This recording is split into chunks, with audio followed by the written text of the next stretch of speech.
다 우리 하나님께서 우리에게 또다시 새로운 한 해를 허락해 주셨습니다. 여러분, 이 한 해가 어떤 한 해가 새로운 한 해가 되기를 원하십니까? 그냥 산대로 지금까지 산대로 살겠다든지, 그냥 또 별 계획이 없이 살겠다, 그렇게 생각하시겠습니까?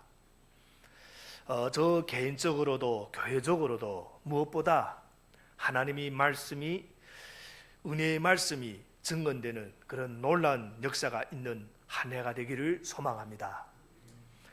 우리 사도행전을 보면 두 가지 형태의 기적이 반복 교차되면서 나타나고 있습니다. 첫 번째 기적은 살아계신 그리스도의 영이신 성령께서 역사하신 초자연적인 그런 기적들이 나타납니다. 나면서부터 한 번도 걸어보지 못한 사람이 걷게 되는 기적이 나타납니다. 또한 귀신들이 떠나고 병자들이 고침을 받습니다. 감옥에 갇혀있던 베드로가 천사의 도움으로 감옥으로부터 나올 수 있는 그런 기적의 역사도 나타납니다. 이 모든 것들은 초자연적인 성령의 역사로 말미암아 나타나는 그런 기적들입니다. 또 하나의 기적이 사도행전에 나타납니다. 그것은 살아계신 그리스도의 말씀을 성령 충만한 성도들을 통해서 증거됨으로 인해서 그 말씀을 들은 사람들이 삶의 변화가 일어나는 기적들입니다. 하나님의 말씀을 듣고 우리 삶 속에 변화가 일어나는 것, 그것은 기적입니다. 사도행전에 보면 어떤 기적들이 일어납니까? 사도행전 2장에 보면 사도들이 가르침을 받은 성도들이 각자 소유를 자기 것이라 여기지 아니하고 필요를 따라 나눠주는 기적이 일어납니다. 우리 사람이 본성으로는 자기 중심적이고 내 것에 집착하기가 쉬운데, 이 하나님 말씀을 들은 성도들이 자기 소유를 팔아 가난하고 필요에 따라 가난한 사람들에게 나눠주는 그런 나눔의 기적이 나타났다 하는 겁니다. 로마 제국의 기근이 가득 탔을 때 가장 어려웠던 예루살렘 성도들을 위해서 작은 교회들이 함께 헌금해서 그 예루살렘 성도들을 구제하는 기적이 나타납니다. 사도행전 기록 후에도 하나님의 말씀은 수많은 사람들의 삶 속에 인격적 변화의 기적을 일으켰습니다. 성 어거스틴 같은 방탕한 사람이 온전한 사람이 되고, 성격이 불같은 사람이 온순해지고, 세속적인 탐욕에 빠졌던 사람이 하나님 나라와 일을 구하는 삶을 살게 되고, 눈에 보이는 삶만 따르며 살던 삶이 믿음을 쫓아 사는 인생으로 변화되는 수많은 기적이 하나님 말씀을 통해서 삶 속에서 나타났습니다. 여러분, 사람들이 기적이라고 말할 때 병고침 같은 기적만 생각할 수 있지만, 진정한 기적은 사람이 삶이 변화되는 기적입니다. 왜냐하면 인간이 자유의지가 있기 때문에 반항이 있고 반력이 있고 불순종이 있습니다.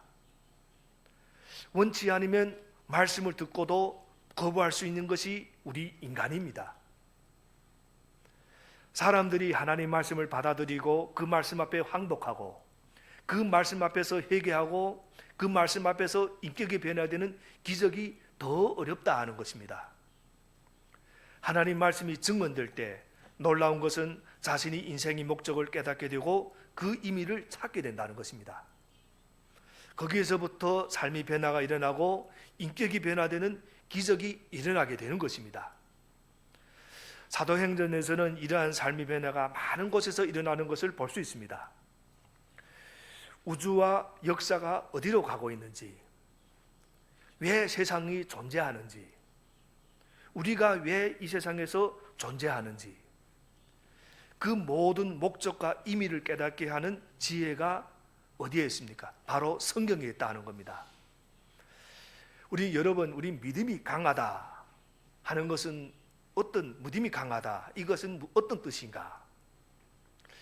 우리 믿음이 강하다 하는 것은 하나님의 말씀이 권위가 나를 강하게 지배하고 있다는 것이 믿음이 강하다고 말하는 겁니다.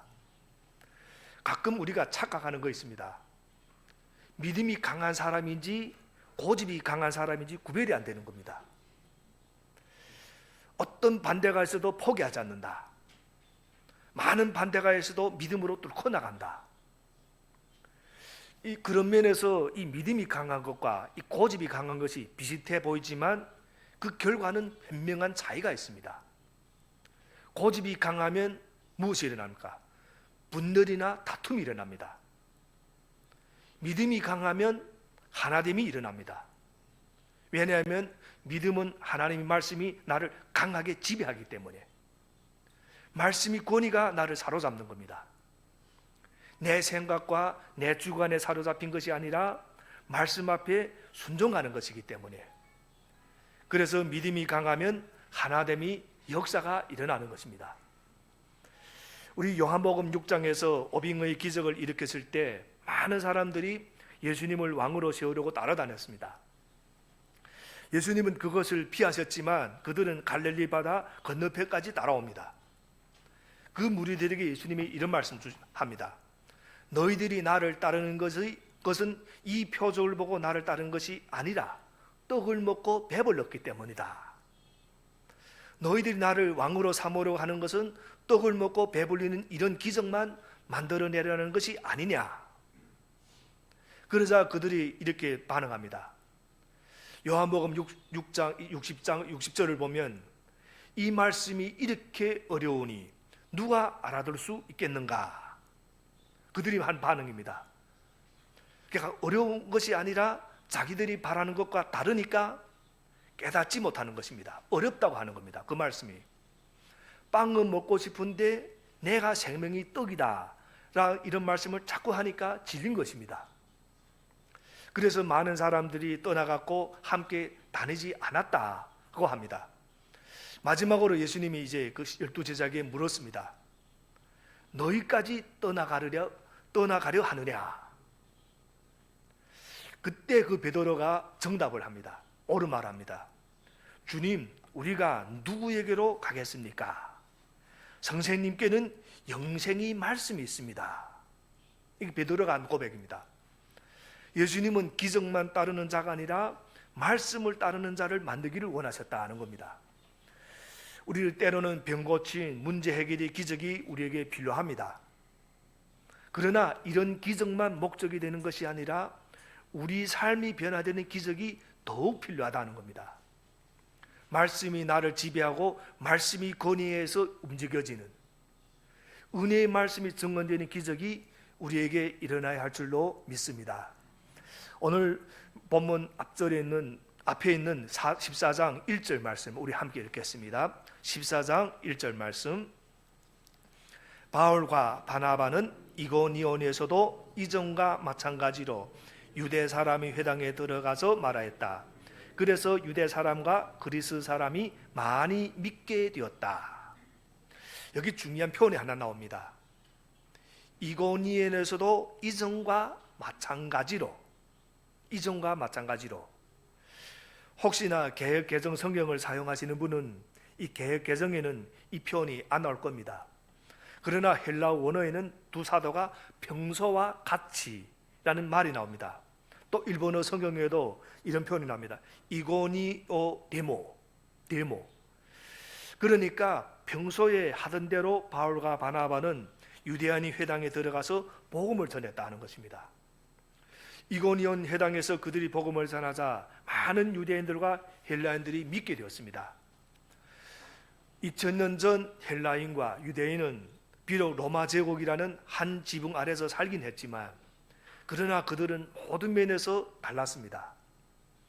언어, 문화, 관습, 전통, 사고방식 등 서로 일치하는 면이 없었습니다.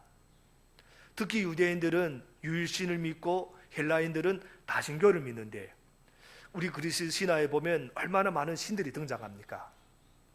그러니까 종교적인 면에서도 완전히 반대였습니다. 그처럼 극과 극에 있던 헬라인과 유대인이 허다한 무리가 바울과 바나바로부터 이들은 그리스도의 복음을 믿었다는 것은 이 복음이 보편성 때문입니다. 복음에는 보편성이 있기 때문에 누구나 복음을 믿을 수가 있습니다. 온 우주 만물과 모든 사람을 창조하신 하나님의 말씀은 인종이나 국적이나 출신 지역에 상관없이 모든 인간의 마음에 똑같이 감동을 준다는 겁니다. 그래서 선교가 가능한 겁니다. 여러분, 언어가 다르고 문화가 다르고 인종이 다르지만 복음은 어떤 사람도 변화시키는 능력이 있습니다. 그래서 우리가 세계 곳곳에 복음을 들고 가지 못할 곳이 없다는 겁니다. 동시에 이 복음에 대한 거부 반응도 동시에 일어납니다. 오늘 앞에 있는 2절 말씀도 함께 읽어보겠습니다. 2절 말씀. 그러나 마음을 돌이키지 않은 유대 사람들이 이방 사람들을 선동해서 믿는 형제들에게 나쁜 감정을 품게 하였다.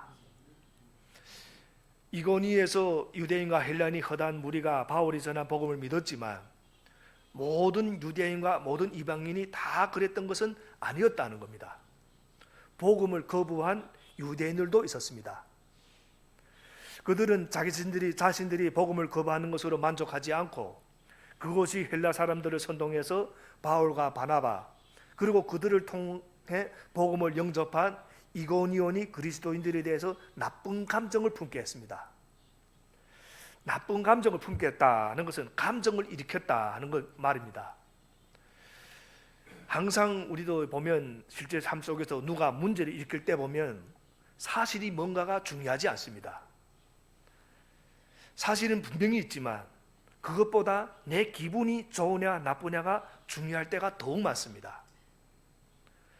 이들이 그것을 알았는지 사람들이 감정을 일으켜서 이래 반대를 하게 합니다. 여러분, 이 복음 앞에서는 사람의 지성이나 사회적 지위가 별로 상관없습니다.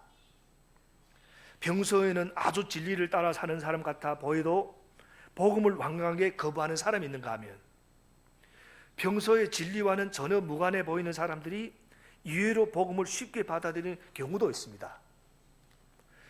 그런데 과연 이것이 우리 자신의 노력이나 이지 결과인가? 이 질문 앞에 서면 그건 아니라는 겁니다. 그것은 하나님께서 우리에게 일방적으로 베풀어 주신 은혜로 인한 것이라는 겁니다. 분명히 내가 믿겠다고 결단하고 믿었는데 알고 보니까 이것이 하나님의 은혜였다. 이것이 바로 하나님의 은혜의 신비입니다. 그러므로 우리는 구원에서 오직 하나님께만 감사와 영광을 올리게 되는 것입니다.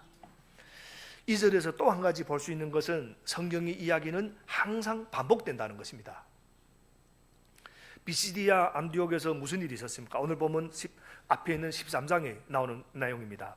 유대교 지도자 무리가 바울과 바나바를 시기하며 반박했고 또 그것이 기부인들과 유력자들을 선동해서 바울과 바나바를 박해하게 했습니다. 그뿐만 아니라 그 두 사람을 아예 비시디아 안디옥에서 쫓아버렸습니다. 그런데 그와 똑같은 일이 여기 이고니에도 그대로 반복된 것입니다. 복음을 거부한 유대인들은 이고니인이 이방인들을 선동하는 악행을 저질렀고 그것이 이방인들은 유대인들의 선동에 휩쓸려서 바울과 바나바 그리고 그들에게서 복음을 듣고 믿은 그리스도인들에게 나쁜 감정을 품는 이 잘못을 범하게 했습니다. 우리 사실 바울과 바나바가 자기들에게 무슨 해를 끼쳤는가 하면 그렇지 않습니다. 그리고 그들을 통해 믿게 된 그것이 그리스도인들이 무슨 나쁜 일을 한 것도 아닙니다. 그런데 나쁜 감정을 품고 달려드는 겁니다. 그리고 나중에는 결국 그들이 서로 합세하여 바울과 바나바를 돌로 쳐 죽이려 함으로써 사도들은 또 이고니온에서 이제 피하게 됩니다.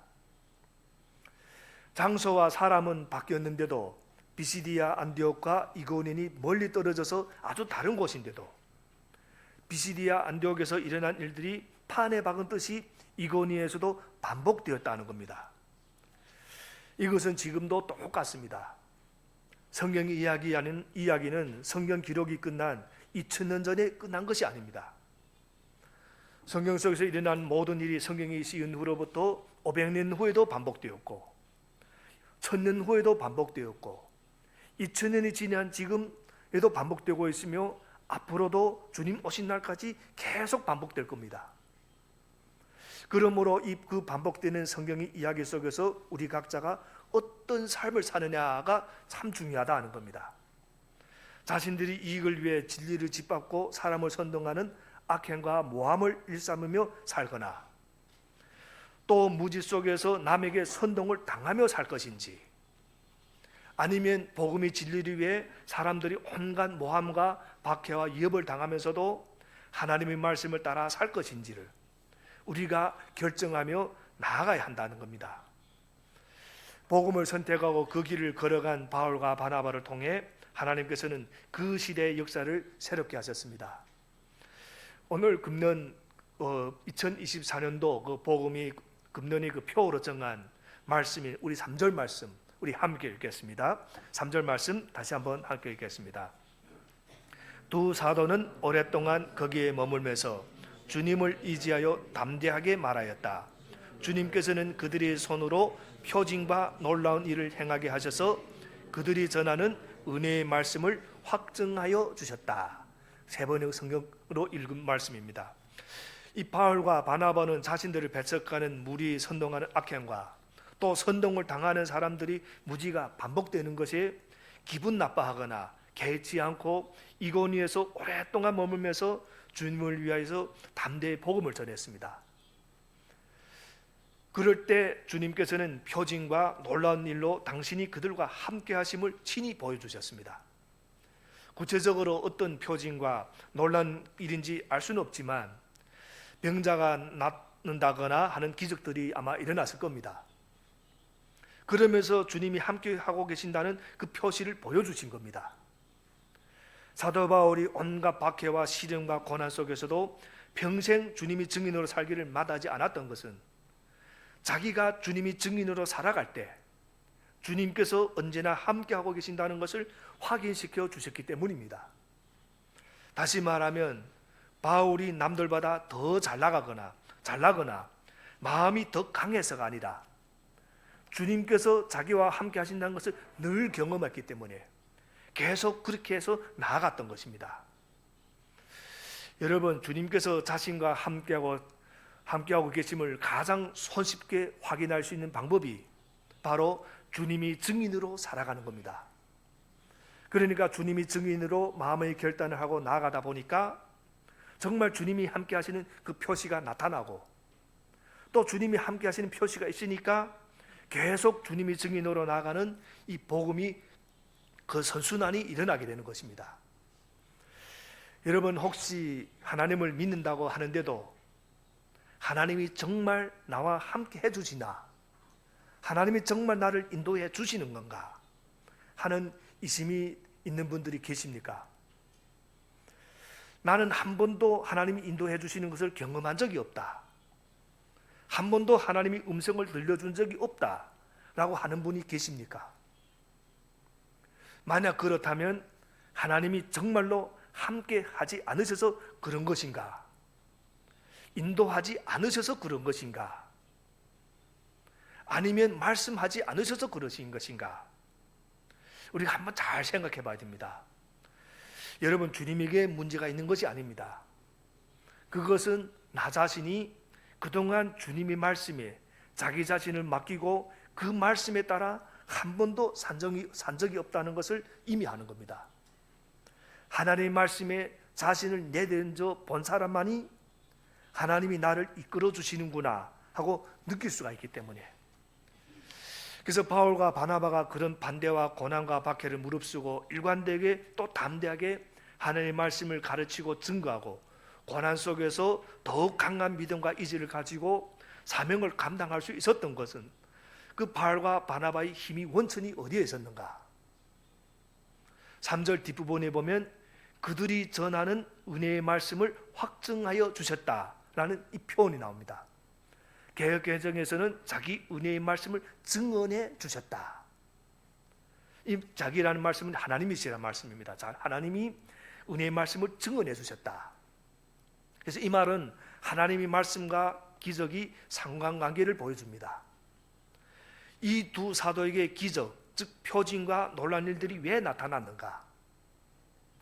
사도들이 예수님이 복음을 말하고 전파할 때 그 말씀이 진정성과 그 말씀이 권위를 증명하시기 위해서, 다시 말해서 내가 이들과 함께한다 라는 것을 보여주기 위해서 나타났다는 겁니다. 쉽게 말해서 지금 이 일은 사람이 아니라 하나님이 하시는 일이라는 것을, 그들이 전하는 은혜의 말씀을 확증해 주셨다, 즉 자기 은혜의 말씀을 증언해 주셨다라고 이렇게 표현하신 겁니다. 바울과 바나바 개인이 하는 일이 아니라 예수 그리스도께서 하시는 일이라는 것입니다. 사도들이 그런 역경과 고난과 환경을 만나면서도 굳건하게 앞을 향해 나아갈 수 있었던 근거와 힘이 바로 여기에 있었다는 겁니다. 세상의 힘이나 물리적인 억압과 박해가 사도들을 무너뜨릴 수 없었던 것은 바로 이것이 하나님께서 맡겨주신 일이고 하나님께서 주신 말씀이기 때문이라는 것. 여러분, 아직도 왜 나에게는 그런 역사가 안 일어나는가 라고 생각하시는 분들이 계시면 그때 이런 질문은, 그러나 그럴 때는 다시 한번 자신에게 물어보기 바랍니다. 왜 하나님은 내게 안 나타나시느냐, 왜 하나님은 나를 인도해 주지 않으시냐 하고 묻기 전에 왜 나는 하나님의 말씀대로 살려고 하지 않았는가 라를 묻기를 바랍니다. 정말 하나님의 말씀대로 살려고만 한다면 어떤 고난과 어려움과 손해가 온다고 하더라도 굳건히 하나님의 말씀대로 살아보겠다고 결단하고 나아간다면 하나님의 역사가 꼭 보이기 시작할 겁니다. 하나님의 음성이 들리기 시작할 겁니다. 그것이 바로 변화된 믿음이 사람들의 삶입니다. 우리 사실 따지고 보면 예수님을 믿으면 구원을 받는다, 천국에 갑니다, 예수님은 죽으시고 부활하셨으며 우리 죄를 용서하셨고 우리에게 생명을 주셨다, 이런 말씀들이 단순한 것 같지만 정말 믿을만 한가 하고 의심할 수도 있습니다. 어떻게 죽은 사람이 살아나는가? 어떻게 처녀가 혼자 성령으로 잉태해서 아기를 낳는가?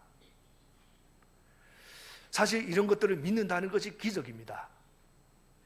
하나님의 은혜인 겁니다. 그런데 사실은 그리스도인들이 이런 말도 안 되는 것을 믿는다고 믿지 않는 사람들이 할지 몰라도 또 그들도 안 믿는 사람도 뭔가 다른 것을 믿게 되어 있습니다.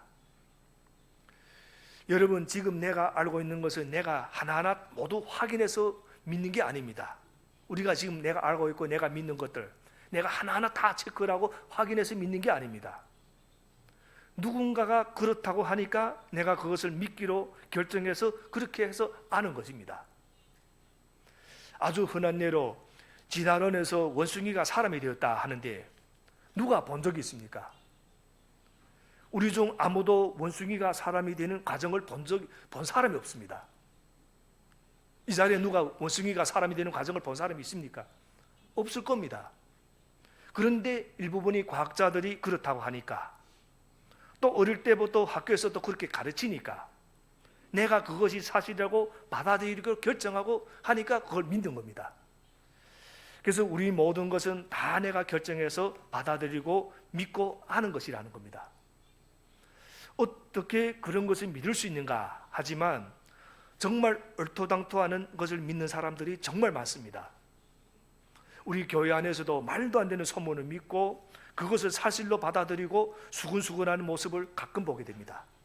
정말 얼토당통합니다. 사실도 아닌 걸 믿고 그걸 가지고 수근수근합니다. 우리 세상에 지금도 얼마나 가짜 뉴스들이 많습니까? 그런데 그 가짜 뉴스들을 그대로 믿는 것들, 내가 믿기로 결정하고 믿는 겁니다. 결국은 자신이 결단으로 믿고 그것을 진리로 받아들인 겁니다. 복음은 그런 의미에서 복음은 결국 자신이 결단이고 결단하고 믿은 사람들과 그것을 거부하는 사람들로 나뉘게 됩니다. 그런데 이 권위에서 복음을 거부한 유대인들은 마침내 이제 최후의 수단을 또 동원합니다. 우리 5절 말씀도 함께 읽겠습니다. 5절 말씀. 그런데 이방 사람들과 유대 사람들이 그들의 관원들과 합세해서 바울과 바나바를 모욕하고 돌로 쳐 죽이려고 했다.